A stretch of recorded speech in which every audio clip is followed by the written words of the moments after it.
मराठी मॅट्रिमोनीवर मिळतो सगळ्यात जास्त चॉईस। मराठी मॅट्रिमोनीने लाखो स्थळं जुळवली आहेत। यापेक्षा चांगली गोष्ट काय असू शकते? मराठी माणसांची नंबर 1 चॉईस मराठी मॅट्रिमोनी। निवडणूक आयोगाच्या निकालानुसार मुंबईमध्ये भाजप शिंदेंना बहुमत। भाजपची ऐतिहासिक कामगिरी, आतापर्यंतच्या सर्वात जास्त 89 जागा पारड्यात, तर शिंदेंच्या शिवसेनेला फक्त 29 जागा। मुंबई महापालिकेमध्ये ठाकरेंच्या 25 वर्षांच्या सत्तेला भाजपकडून सुरुंग। ठाकरेंच्या शिवसेनेच्या 65 तर मनसेच्या 6 जागा विजयी, काँग्रेसचा 24 आणि राष्ट्रवादीला 3 जागा। मनपा निवडणुकीमध्ये महायुतीला महाविजय। मोदींच्या विकासाच्या अजेंड्याला भरभरून प्रतिसाद दिल्याबद्दल जनतेचे आभार, फडणवीसांची प्रतिक्रिया। जिंकल्यानंतर उन्माद नको, तुम्हाला जनतेनं अपेक्षेनं निवडून दिले, पारदर्शी कारभार करा, जनतेच्या विश्वासाला तडा जाऊ देऊ नका, मुख्यमंत्री फडणवीसांच्या विजयी उमेदवारांना सूचना। मुंबईवर भाजपचा महापौर बसवण्यासाठी भाजपनं शिवसेना फोडली। सत्तेच्या आणि पैशाच्या जोरावर जागा जिंकल्यात, खोटे आकडे दाखवून भ्रम निर्माण, संजय राऊतांचा निशाणा। उद्धवजी आणि पेंगविनला जय श्रीराम। मुंबई पालिकेमधील निकालानंतर हसतानाचा व्हिडिओ ट्विट करत मंत्री नितेश राणेंनी डिवचलं। ठाणे महापालिकेमध्ये सलग दुसऱ्यांदा उपमुख्यमंत्री एकनाथ शिंदेंचे एक हाती वर्चस्व। शिंदेंच्या शिवसेनेला 75, भाजपला 28, पवारांच्या राष्ट्रवादीला 12 तर ठाकरेंच्या सेनेला फक्त 1 जागा। पुण्यामध्ये काका पुतण्यासह ताईदादांच्या वर्चस्वाला सर्वात मोठा हादरा। दोन्ही राष्ट्रवादी एकत्र येऊनही 25 पर्यंतचा आकडा गाठणं अवघड। गुन्हेगारांना तिकीटं, निष्ठावंतांना गृहीत समजणं भोवलं।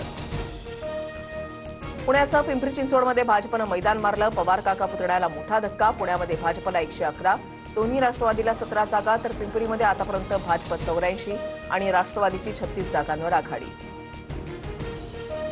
सर्व विजयी 6 उमेदवारांचं राज ठाकरेंकडून अभिनंदन। मनसेचे यशवंत किलेदारांसह सुप्रिया दळवी, सुरेखा परब, विद्या आर्या, सई शिर्के विजयी।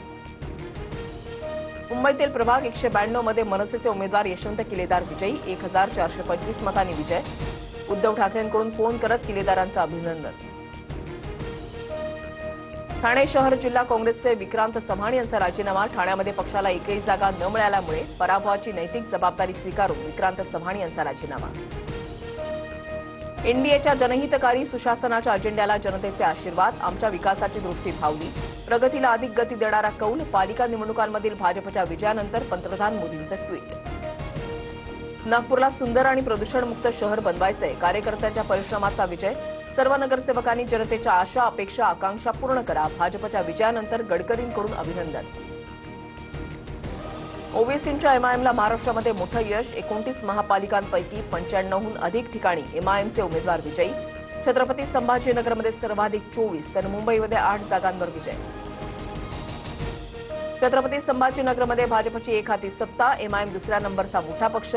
भाजपला 58, एमआयएमला 33 तर शिंदेच्या शिवसेनेची गाडी 12 जागांवरच थांबली। लातूरमध्ये विलासराव देशमुखांबाबतचं विधान भाजपला भोवलं। काँग्रेस आणि वंचितच्या युतीला 47 जागांचं स्पष्ट बहुमत तर भाजपला 22 आणि अजित पवारांच्या राष्ट्रवादीला 1 जागा। जालन्याच्या प्रभाग 10 मध्ये निकालानंतर काँग्रेस आणि शिवसेनेच्या समर्थकांमध्ये हाणामारी, 5 ते 6 जण जखमी, परिस्थिती सध्या नियंत्रणात। येत्या दशकामध्ये भारत केवळ स्टार्टअप्समध्येच नाही तर जागतिक तंत्रज्ञानामध्येही जगाचं नेतृत्व करेल, पंतप्रधान मोदींकडून विश्वास व्यक्त। अकोल्याच्या अकोटमध्ये भाजपचे विजयी उमेदवार शरद तुरकरांना मारहाण। नितीन राऊतांच्या समर्थकांनी मारहाण केल्याचा आरोप, पोलिसांकडून अधिक तपास सुरू। एप्रिलपासून पीएफचे पैसे यूपीआयद्वारे काढता येणार, 8 कोटी जणांना दिलासा, 5 लाखांपर्यंतची रक्कम यूपीआयद्वारे काढता येणार। मराठी मॅट्रिमोनीवर मिळतो सगळ्यात जास्त चॉईस। मराठी मॅट्रिमोनीने लाखो स्थळं जुळवली आहेत। यापेक्षा चांगली गोष्ट काय असू शकते? मराठी माणसांची नंबर 1 चॉईस मराठी मॅट्रिमोनी।